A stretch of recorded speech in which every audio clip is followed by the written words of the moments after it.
My twin brother got engaged and didn't invite me to the party, so I gave him a taste of his own medicine. My twin brother Ryan and I were always close growing up. We shared everything, birthdays, secrets, even the same room until we turned 18. But as adults, things slowly changed. He met his girlfriend Emily about 2 years ago, and ever since then, I felt like I'd been pushed further and further out of his life. Still, I supported them. I even helped Ryan pick out the engagement ring when he finally decided to propose. He proposed in Paris, a big romantic gesture I only found out about through social media. That stung, but I told myself it was fine. Maybe he got caught up in the moment. He called me the next day, full of excitement, saying, "I'm sorry I didn't tell you before. It just felt right. I let it go." He promised that I'd be the first to know when the engagement party would be so I could book a flight and come celebrate. I live in another state, about a 3-hour flight away, so planning is necessary. I kept checking in, texting Ryan every couple of weeks. Any updates on the party date? Each time, he replied with something vague, still figuring it out, or soon I'll let you know, I promise. I trusted him. After all, we're twins. I couldn't imagine being left out of such a big moment in his life.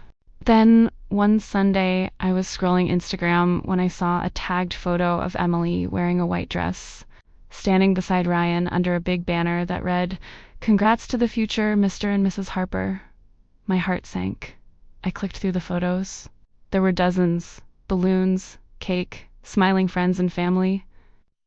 Everyone was there. Everyone but me. I felt a cold rush of disbelief. Had I seriously been left out? I called him right away. No answer. I texted, "Did you already have the party?" Hours passed with no reply. Finally, he sent back, "Yeah, sorry. It came together last minute." Last minute? Judging from the decorations and the crowd, it had been planned for weeks. I sat there, numb, realizing that he hadn't just forgotten. He'd deliberately not invited me. That was a whole different kind of hurt. I didn't respond right away. I needed time to process what this meant. Was I not important to him anymore? Did Emily not want me there? Was this her doing, or his? Our parents were at the party too. They didn't say a word to me either. My phone buzzed again. "Please don't be mad," he wrote. "It wasn't personal." Not personal? I was his twin. If this wasn't personal, I didn't know what was. The next few days, I tried to carry on with my life, work, friends, my daily routine, but something was off. I kept reliving that moment I saw the photos. The betrayal wasn't just the party, it was the lie. The weeks of pretending it hadn't been scheduled. I decided to call my mom. "Why didn't you tell me?" I asked. There was a long pause on the line. "I thought Ryan had," she said softly. "Mom, you were there. You knew I wasn't invited." She sighed. "It wasn't my place, honey. I didn't want to get in the middle." That crushed me even more. I wasn't just left out. I was made invisible. My entire family stood in a room and celebrated Ryan without even wondering why I wasn't there. Or worse, they knew and didn't care. I hung up, feeling more alone than ever. I didn't talk to Ryan for a few weeks after that. He texted a couple of times, asking if I was okay, saying he wanted to explain. I left him on read. I wasn't ready. I needed him to understand the gravity of what he'd done. Then one day, I got an invitation in the mail, a formal wedding invite. No handwritten note, no phone call, just my name on a printed envelope. It felt cold, detached. That was the tipping point. I picked up the phone and called him. "You want me to come to your wedding?" I asked. "After leaving me out of your engagement party?" His voice trembled. I didn't think it was a big deal. I laughed bitterly. "Not a big deal? You're my twin, Ryan. We've done everything together. And now, when you're building your new life, you chose to exclude me." Silence. Ryan tried to defend himself. "Emily thought it'd be better if the party was just close friends and family nearby. We didn't want people to stress about travel." I couldn't believe what I was hearing. "So, I'm not close family anymore? I'm your twin. You didn't even give me the option." His excuses felt like salt in the wound. The more he talked, the more I realized he didn't get it. "It wasn't meant to hurt you," he said. "It just happened fast." I stayed quiet for a moment. Then I said, "For someone who claims to care about family, you've done a really great job making me feel like a stranger." I hung up. That night, I stared at the wedding invitation on my kitchen table. My gut told me not to go. but my heart wasn't ready to give up on him. Not yet. A few days later, I got a call from Emily. That was unexpected. She sounded nervous. "Hey, I just wanted to say I'm sorry if you felt left out. The party was small, and I thought Ryan talked to you." I kept my voice calm. He didn't, and it wasn't small. There were over 50 people there. She hesitated, then admitted, "Okay, yeah. But we didn't want drama before the wedding." "Drama?" I repeated. "You mean me?" I backtracked. No, not you. Just, Ryan said you might be upset if we didn't let you bring a +1. I blinked, stunned. "You left me out because I might ask to bring someone?" She didn't reply. That was all I needed to know. It wasn't about logistics or distance. It was about control and assumptions. They assumed I'd be a problem. The irony was, I hadn't even planned to bring anyone. I just wanted to be there. I wanted to celebrate my brother. But clearly, that didn't matter to them. I told Emily, "You and Ryan made your choice. I'll make mine." I hung up again. This time I felt relief. I wasn't going to force myself into spaces where I wasn't welcome. Family or not, respect has to be mutual. The day of the wedding came. I stayed home. I didn't text. I didn't call. I didn't post anything. Thought I'd feel sad, but instead I felt empowered. For once, I put my own peace above someone else's expectations. Ryan never reached out that day. I don't know if he noticed my absence or if he just assumed I'd get over it. Either way, I knew something between us had shifted forever. A week after the wedding, I got an email, a long one. Ryan poured his heart out. He said he realized how deeply he'd hurt me and that he didn't understand the impact until he saw I wasn't at the ceremony. He wrote, "Looking into the crowd and not seeing you there, it hit me.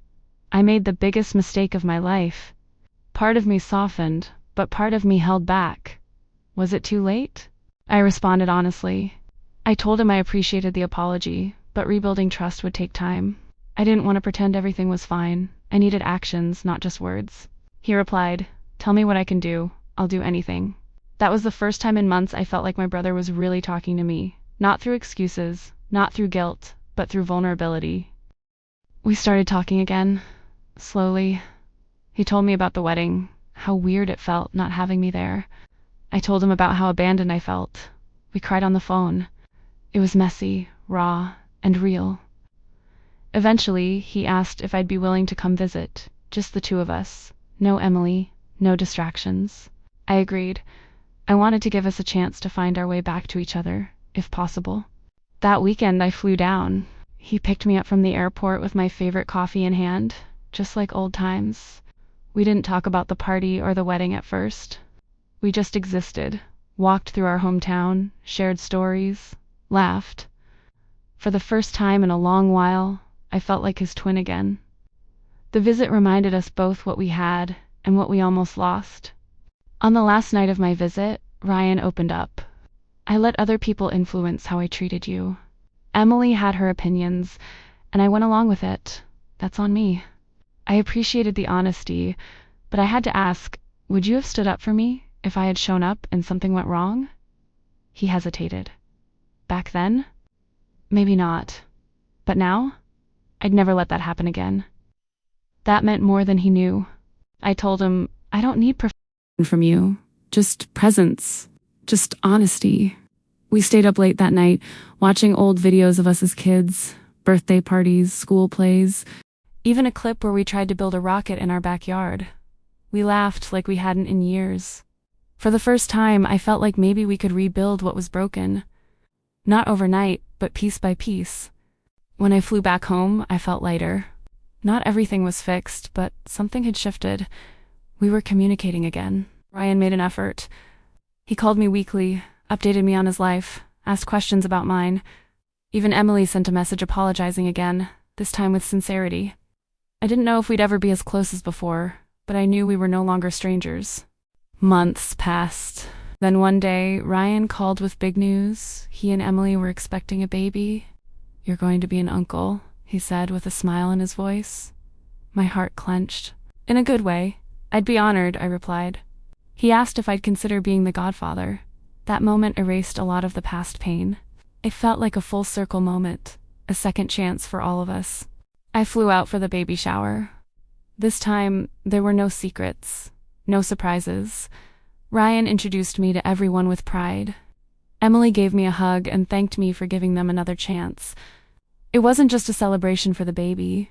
It was a celebration of reconciliation, of healing, and of what can happen when people stop assuming and start listening to one another.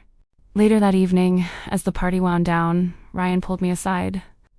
"I know I hurt you, and I may never fully make it up to you, but I'll spend the rest of my life trying." I smiled. "You already started." It wasn't about grand gestures. It was about consistency, about showing up, and finally, he was. That moment, under string lights, with laughter fading in the background, felt right. As I left the party, I looked back and saw my brother with his hand resting gently on Emily's belly. They looked happy, and I wasn't bitter. I was proud of them, of myself, of the growth we'd all gone through. Family isn't about being perfect. It's about forgiveness, about trying again even when it's hard. That's what Ryan and I were doing. That's what mattered. In the months that followed, our bond continued to grow. I helped set up the nursery via video calls, sent them baby gear I knew they'd need. Ryan sent me updates constantly. When their daughter was born, he called me first. "Meet your niece," he said, holding her up to the camera. I cried. This wasn't just a baby. It was a symbol of healing, of hope, family finding its way home.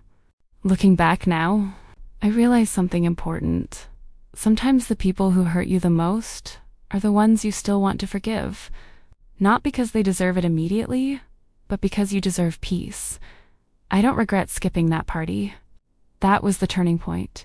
It forced the hard conversations. And sometimes those are what save relationships in the end. Today, Ryan and I are closer than ever. We still mess up, we still argue, but we always come back to each other. That's the kind of bond we have. Not perfect, but real. If you're ever pushed aside by people you love, remember, you have the right to set boundaries. And sometimes the distance you create is what helps others finally see you. Loud and clear.